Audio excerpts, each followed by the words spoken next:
Почитувани граѓани, почитувани новинари. Христијан Мицкоски и неговите пратеници во собранието доживеа нов дебакал. Бадиела пратениците на ВМРО ДПМНЕ 10 дена со јалови дискусии и меѓусебни реплики го кочеа изборот на нови министри во владата. 65 пратеници за и ниту еден против, ниту еден воздржан ги изгласаа новите министри, што представува зголемување на актуелното парламентарно мнозинство.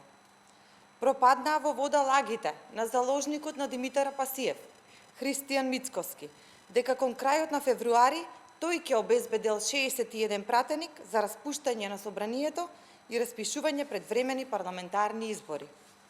Не само што нема ново парламентарно мнозинство, туку ниту еден од пратениците не смогна сили да гласа против предлозите кои што ВМРО ДПМНЕ 10 дена ги критикуваше.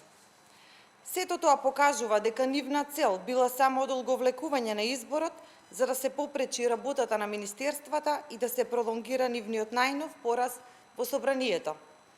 Уште еднаш се докажа дека Мицкоски и неговите пратеници се водат исклучиво од личните политички интереси, додека воопшто не име гајле за интересите на граѓаните и на државата. Зголеменото парламентарно мнозинство е нов пораз на действувањето на Мицкоски и ново разобличување на неговите лаги.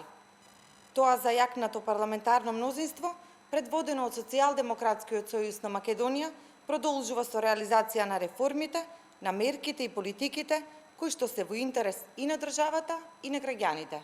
Ви благодарам.